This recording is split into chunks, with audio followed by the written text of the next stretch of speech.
come on. No, you fucking bitch. No. I know. Today isn't Saturday. I'm sorry the video is a little late, but once we get into it, you'll understand why. Hell, at least it's a longer one for you guys this time.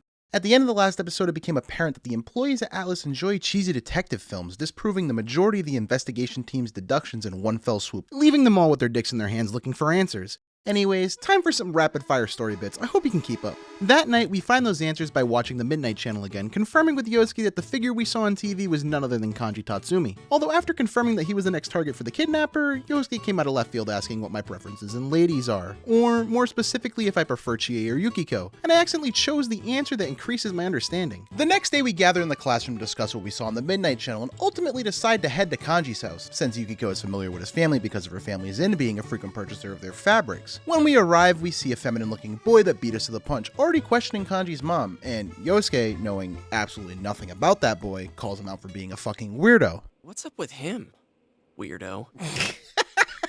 You just see some random dude and you're like, fuck's up with that guy? We follow up his questions with some of our own and notice a scarf eerily similar to the noose we saw back in episode 1. After leaving, the investigation team hides in plain sight to eavesdrop on a conversation between the same boy and Kanji himself, and yeah, to absolutely nobody's surprise, Kanji notices almost immediately and isn't too happy about it. What the hell are you pricks looking at? Chasing us off. I love Kanji so much. You know, I think Yosuke might have gotten into Ace Detective Dojima's special sauce, cause he started spitting some breaking news worthy revelations off the dome out of nowhere. His mom fits the pattern. She's a woman, and she knew Ms. Yamano. Oh, fuck. Did you figure that one out all by yourself, Yosuke? Shit. She's a woman? Did you check? After a little dialogue, we agree to further stalk Kanji the following day under the guise of a stakeout. Oh, but first, we get to watch Yosuke humiliate himself yet again, and get curved by a Yukiko who was never paying him any mind in the first place. I'm trying to have a conversation with Yukiko here. Oh, she ain't trying to have a conversation with you, though. Ooh, she didn't hear a word I said.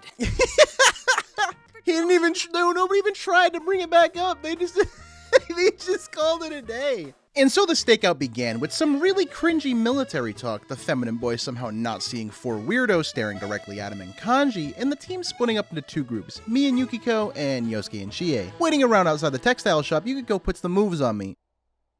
Bimon Citron, let's go! Dude, she knows. She knows about the meme, I'm telling you. She had to know. And so, in turn, I attempt to do the same thing. No worries, sweet thing. Fuck! Even though the narrator cock-blocked me, we were still able to start Yukiko's social link. The fuck squad, on the other hand. Yes, that right there is the definition of acting natural. Yeah, we definitely stand out. Yeah! You see how you two are standing, you fucking freaks? And then soon after, they get caught after moving out in the open for seemingly no reason to discuss my love life, like it's any of their concern. Not surprising literally anyone at all, Chie puts her foot in her mouth when Kanji confronts them. Look, we weren't planning on getting in you guys' way. Oh, Chie, why are you like this? Oh, why are you like this? You could have made it. You could have made a clean getaway. You could have made a clean getaway. Nobody would have been suspicious. It would have been fine. You're stupid. Strange.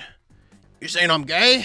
After they finally make their getaway, they meet us at the textile shop to get absolutely nothing accomplished, and so, after getting chased away once again, we all decide just to head home. It begins raining that night, so while not turned on by the manliest man on this side of the TV, we swallow our pride and check the Midnight Channel anyways out of obligation, and even though Atlas cheaped down the anime-style cutscene this time, we see, this? Hello, dear viewers. It's time for Bad Bathhouse. I'm your host, Kanji Tatsumi, serving you this scandalously special sneak-in report. Well then, let's get this show on the road. Toodaloo! Why is he running like that? Ah! And so we discuss our game plan for the kidnappings this time around the following day after school and enter the TV to relay our findings to Teddy. However, Teddy, who began his own existential crisis on our last visit, can't sniff out Kanji's dungeon for us this time, and so he tells us to find some clues about Kanji for his nose to go off of. Since we don't know anything about Kanji aside from the rumors, yeah, not exactly sure how that works, but who am I to ask questions? Anyways, thankfully Kanji's mom and the feminine boy provide those clues for us relatively easily, but since I didn't care to save Kanji right that second, and by saving kanji, I mean torture myself, our free time began yet again. And shit, were we off to an amazing start at that, with Dojima giving us a nice little gift for scoring in the top 10 in our exams. What? Homeboy gave me $200! Ah! Yes, I'm aware that 20,000 yen doesn't perfectly equate to $200, so for all you fucking hard asses, I had Google do the calculations for me. It's actually 184.94 USD. The following day, we upgraded some equipment for our party and bought some consumables. Then at night, we made the decision to level up Nanako's social link. However, we were unable to choose the option that gave the most points towards her, and so I reloaded the game and settled on studying instead. I then decided, since there wasn't much else to do, that it would be a good time to start Margaret's social link, which I initially assumed would take up my afternoon. Confused, I then thought to check around for Yosuke, thinking he might be a Juness. He might only be here on like the weekends or like days off or something.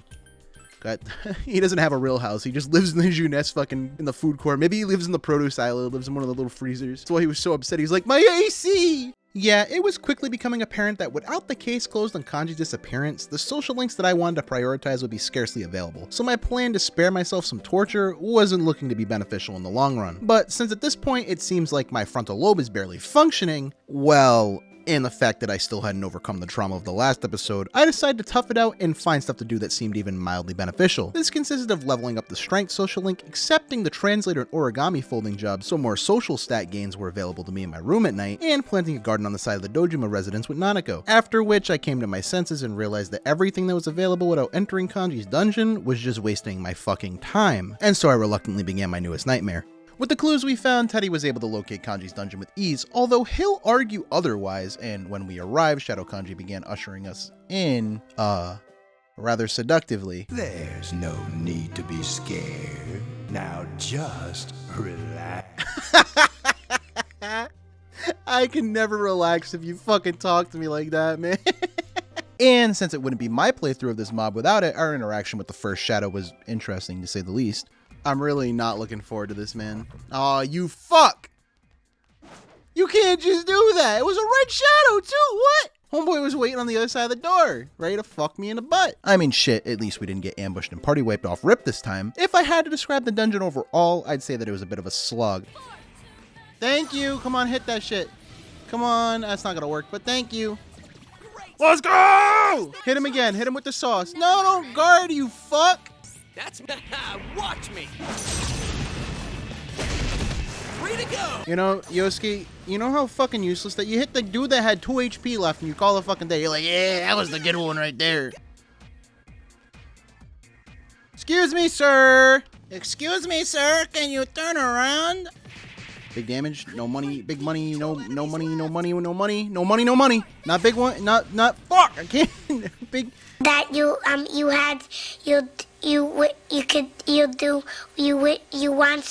Big money, no whammies? Is that what I was going? Most of the enemy's weaknesses I couldn't figure out right away, so I got party wiped a number of times.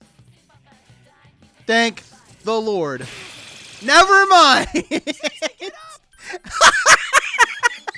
And I went back and forth between the Velvet Room quite a few times as well, looking to fuse new personas that would help me breeze through the encounters that I was struggling with. Eventually, after a good amount of trial and error, I found my footing and began ascending the floors, which there were 11 in total, so a bit longer than last time overall.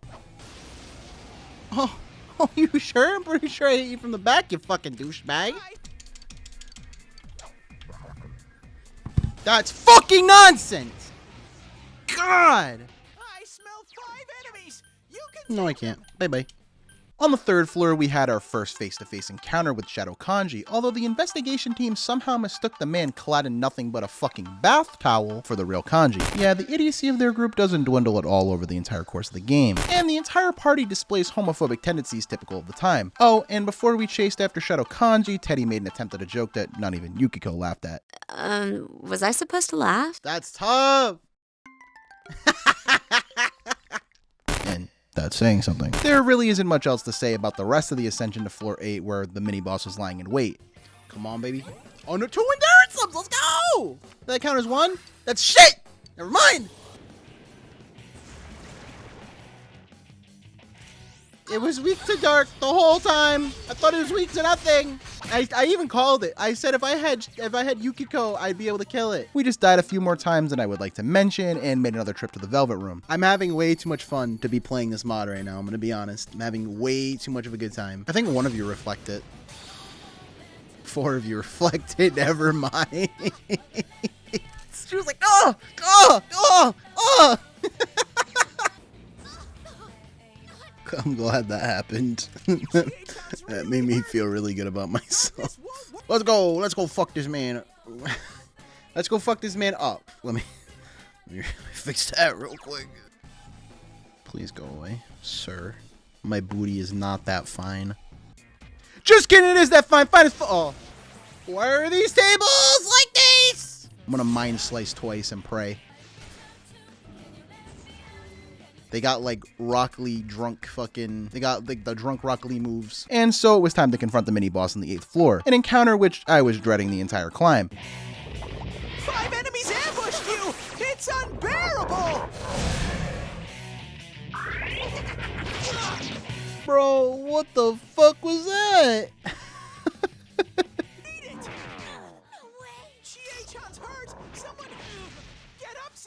On that note, I'm taking a fucking break. After how miserably my first encounter with the daring Gigas went, I decided it would be best to take a break for the night, since I made the fair assumption that would take me nearly a millennium to beat. However, to my surprise, this is what happened on my first attempt of the following afternoon.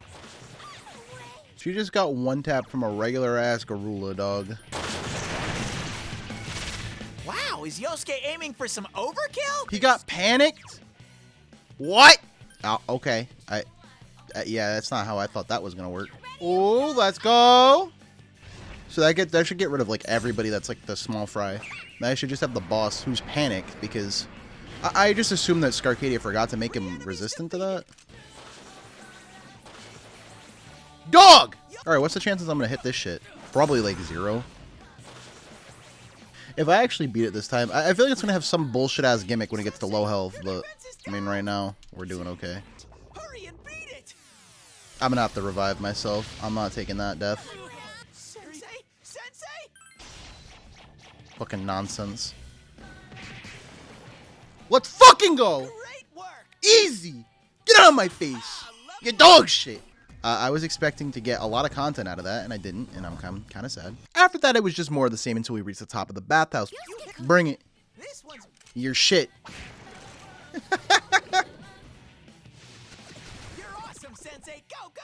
I hope I just keep missing just one of them. That shit is so OP. Oh god, I can't let the mod creator hear me say that. I gotta cut that out of the video. Now you can get in here. Let's go. Really wish I could see who you hit like until like what? My brain just broke, dog. She is just getting no XP.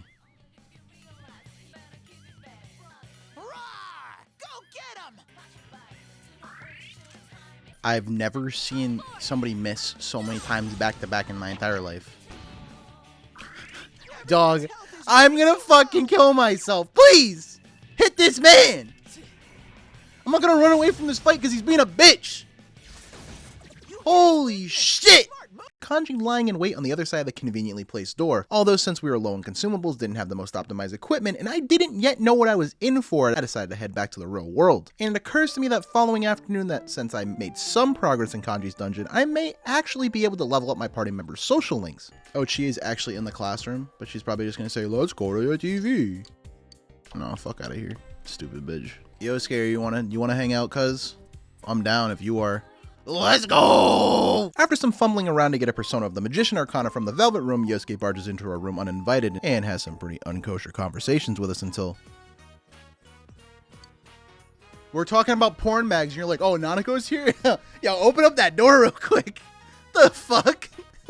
Why are you so quick to let her in the room when we're talking about porn mags and sleeping with women? What the fuck is wrong with you, bro? But that was about all the time I had for, given that none of my high priority social links were available the next day, so I did what I set out to do, upgrading some of my equipment with the stuff that was added to the shop from the materials I gathered in Kanji's bathhouse, and stocked up in what I, at the time, thought was an obscene amount of consumables, and returned to the TV. Before I fought Shadow Kanji though, I wanted to fight the secret boss in Yukiko's castle to obtain the free courage that it gives, since I didn't really have a reliable way to grind that at the moment. I remembered him being easy, so I assumed it wouldn't be much of a problem, although when I came face to face with the boss, SCArkadia couldn't have proved me any more wrong. Uh-oh, this one's really strong. That music is kind of scary. Dog, they're level 32? What the fuck? Go, Sensei! You knocked it down! I don't think in the grand scheme of things it really matters, Teddy. These boys are really high level, man. I regret my decision. They only have physical though. This man has hustle, Toby! No! Get up, Sensei! Someone help! Yeah, that's not gonna happen. I'm out. I ain't dealing with all that. I didn't sign up for that shit. Dude, I'm so sick of your fucking shit. No. Nuh-uh. No way! There's no way in hell that you're me! Nobody even tried to stop him. They just let it happen. Dude, they literally just let this man. They let him do it. Our next excursion in Kanji's bathhouse is absolutely miserable. Didn't I just say I'm gonna get rid of you? Yeah, you can also suck my nuts. Yuki-chan's in danger! Help! Someone! I literally can't. I can't do anything. Are you okay, Sensei? Someone heal him! This fight doesn't seem too terrible. I mean, at least yet, until we get to the later phases. As we're met with an unbelievably hard boss that I somehow managed to get down to his last phase on my second attempt. What are the chances that he's weak to this? Probably pretty low. I'll try it. That did mad damage though, goddamn! Yukiko be doing fat damage. Yo, you're so shit, man. You haven't hit her once. Like, what are you doing? Yosuke's completely blown his stack! I don't like the way you said that, Teddy. Be honest with you, Chief. Yosuke's completely blown his load! I'm scared. I don't know if I made that as apparent as I needed to. Kind of terrified right now. I'm like really nervous because genuinely I could die any second. Fuck! No! No! Think here dies, it's a wrap. No! Don't heal him, you fucking bitch! Are you okay, Sensei? One tapped Heal me. him! It straight one tapped me. Oh my god. After God only knows how many attempts, I take it upon myself to try to change up my strategy, but in order to do that, I need to grind. She is dead. I just love how they have even a little bit of Tsukukaja, they don't get hit. Dude, we have Tsukukaja, they hit every single solitary fucking time. It doesn't fucking matter. They get Tsukukaja, you never hit them. They fucking gods. They literally move at the speed of light. You have Tsukukaja, doesn't matter. Might as well not waste the fucking 30 SP to get it. It's fucking stupid. And at the end of it, I fused Genghis Khan since she fit all the criteria for nullifying and countering everything I'd seen from the boss so far. And I'd like you to really make a mental note of that part. Since I was too broke to afford SP heals from the Fox, we head back to the real world once again, and just like last time, we ended up lucking out since the following afternoon, Yukiko's social link is available to rank up, netting us the Mudo skill. This skill, while useful in certain occasions, is completely useless against the boss, however. And luckily enough, the afternoon after that, Yosuke was free too, although what wasn't lucky was the fact that we got roped into slave labor at Junes, and were forced to witness the next chapter of Bitch A and Bitch B, making Yosuke's life as a Junes manager's son a living hell. We did get Auto Tsukukaja out of it though, which makes up for about 3 turns of Yosuke's cataracts. That night we hung out with Dojima, and I uncharacteristically got a little sentimental about it. Honestly, this social link in particular is one of my favorites in the game. I just think it's very wholesome. I know it's kind of, you know, it's not normally something I would say. Most of these little clips are just me complaining about shit or saying stupidness, but genuinely. Yeah, but after that, it was the same situation all over again, where nothing that had any actual significance was available to me, and so it was time to rematch Shadow Kanji dozens of more fucking times.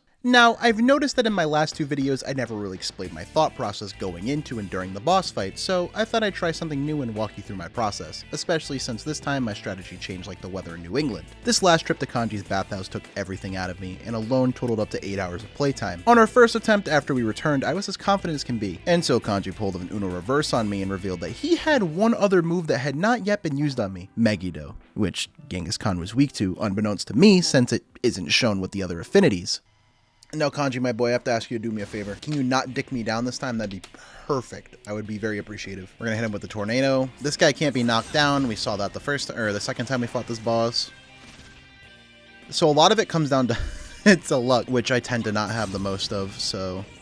Yo, he's just gonna spam Megiddo now? What the fuck, man? What is this fucking problem? Do I have too many resistances? What the fuck? And I get absolutely demolished and my spirit going forward crushed. SCArkadia had once again hit me with the cold, harsh reality. And so I had no choice but to rethink my strategy again because unfortunately there was no way in my mind that I could safely use Ganga again in that fight. I don't know why you're on guard, Chie. I don't know why you're on fucking guard, you stupid worthless bitch. If you fucking miss him again, I'm hitting fucking Y, and I'm just sitting here and waiting till you die. Fucking worthless bitch. There's really nothing I could do. There's really nothing I could do about that. Because if God forbid, I switch to the one persona that drains the shit, he'll just fucking kill me anyway. Because suddenly he has a new pattern out of nowhere. He didn't do that shit the first time I fought him. He just spammed the same two abilities over and over again. Now suddenly I come back, fight him again, and he's like, actually, you know, I have these couple other moves that I didn't use the first time. You can go fuck yourself. After a few failed attempts of me trying to run the boss without her, I headed back to the Velvet Room to see if there was anything else that seemed even mildly viable. And that's when I saw Gadon, although I had to grind one more level to fuse him. Unfortunately, Gadon didn't really seem to be my ticket to victory either. All of my bases weren't covered, and I didn't have a reliable way to make it past the first two phases healthily enough to be able to finish Shadow Kanji off in the last phase. Sensei's back on his feet! No, you're gonna heal him, you fucking... Oh, you bitch. Stop! No! Dog, I deadass have 1 fucking HP right now. Like, are you serious? What the fuck is this man's crit rate? Like, he ain't done none of this before. He didn't do shit. He's literally sucked cock every single fucking time. Like, what's the difference between this time and now? I don't understand. Though I still persevere and return to the Velvet Room one more time using my last go home, and this time I saw Pyro Jack, whose fusion became available to me after I fused Gadon. Although at first glance it looked like it would cause a similar situation to Ganga based on its affinities, causing Shadow Kanji to just Megiddo spam until he killed me, and so I assumed it leaked to Almighty as well. But I didn't really see any other option at hand, so it was worth a shot. I returned to the dungeon to gain one more level in order to fuse him, and when I entered the fight again, I was more than pleasantly surprised. Pyro Jack wasn't weak to Almighty at all, and while Megiddo still did a lot of damage, it wasn't one-shotting me. And if I buffed my defense, keeping Pyro Jack equipped became a viable strategy to make it through the first phase nearly every single time, virtually unscathed, since the boss wouldn't be able to get another press turn. However, even after dozens of attempts to get the RNG I needed to make this fucker go down, my odds didn't seem to be increasing. That's a wrap. 4 hits. 4 hits. Every single time I've gotten hit by that, I've got hit twice. 4 fucking hits, just cause why not? And that's it. That's a fucking wrap. Runs over. Oh yeah, let's go.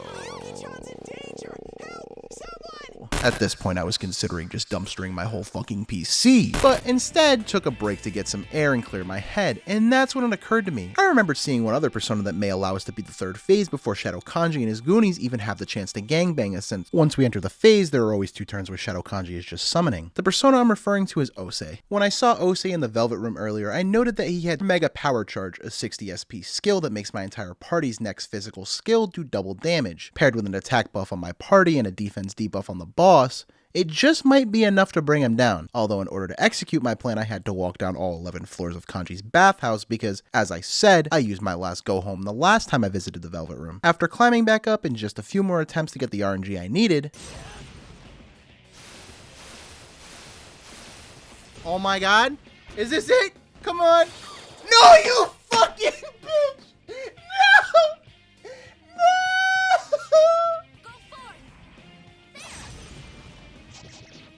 Oh! Let's go!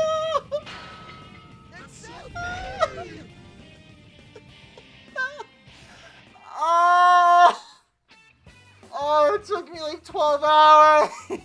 Sweet release. Holy fucking shit.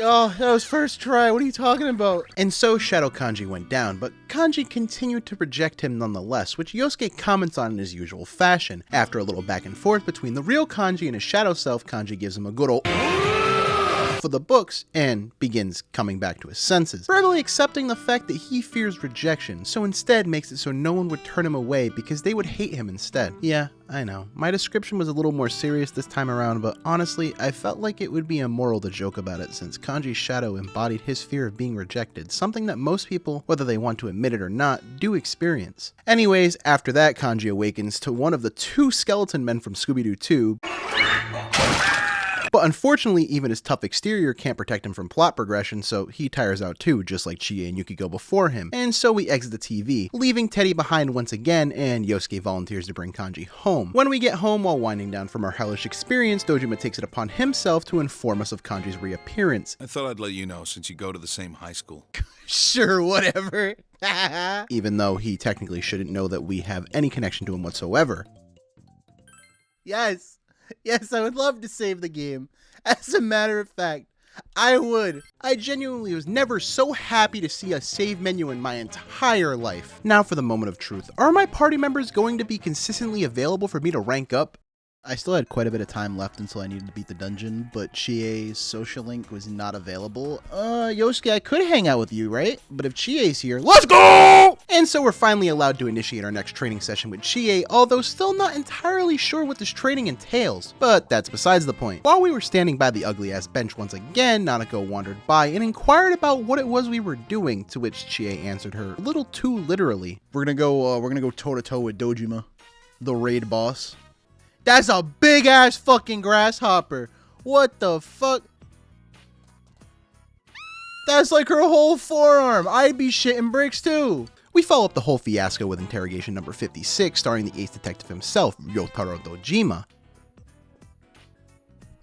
Dad, stop interrogating him. It's exactly what it is. What do you mean? Oh no, it's not an interrogation or anything. Although things get a little heavier than we anticipated before we actually level up to rank 3. Since it's become a habit at this point, the next day I check what other people decide to do since I was at a bit of a loss before actually making my rounds. Went straight home. What the fuck is up with these losers, dog?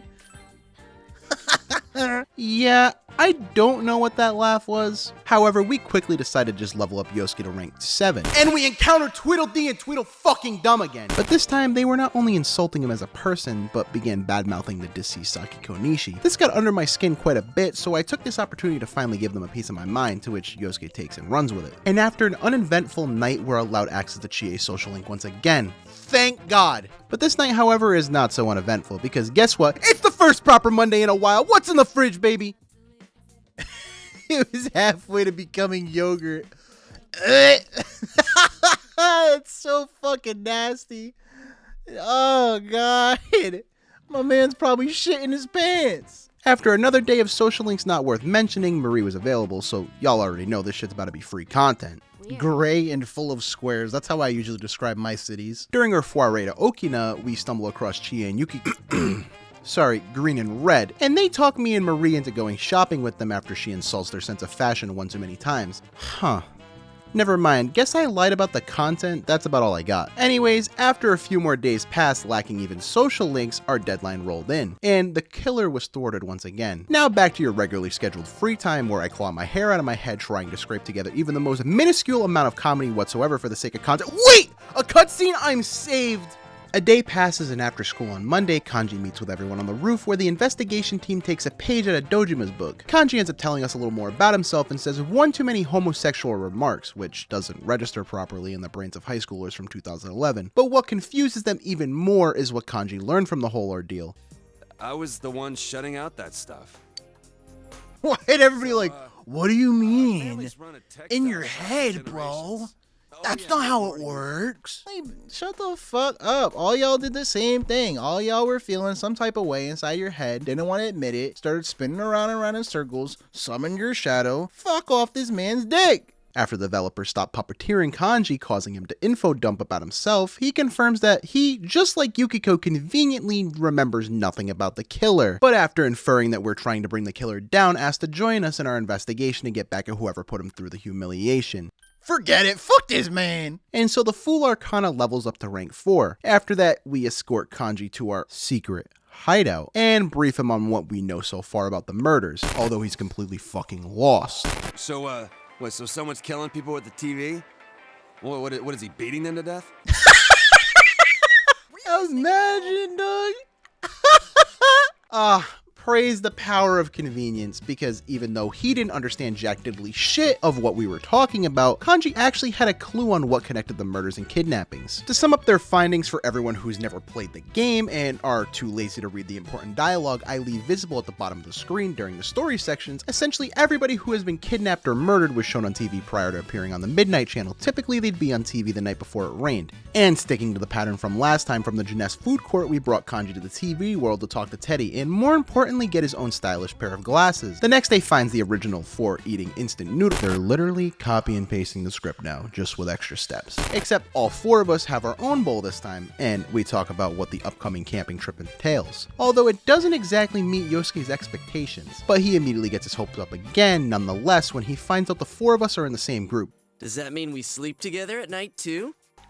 Yosuke, my boy, I don't know if you realize how sus the shit that comes out of your mouth sounds. But with Yosuke's persistent personality, that doesn't keep him down long. In fact, it just propels his thirsty ass right into the next day, where he approaches us preaching his up close and personal plan, which is literally just poorly disguised sexual harassment. While things were still in the early discussion phase, Kanji, the rumored school delinquent, waltzes into our classroom without anybody batting an eye, and makes himself part of the plan even though he's not old enough to get his license, nor does he have any idea what the hell is going on. Motorcycles?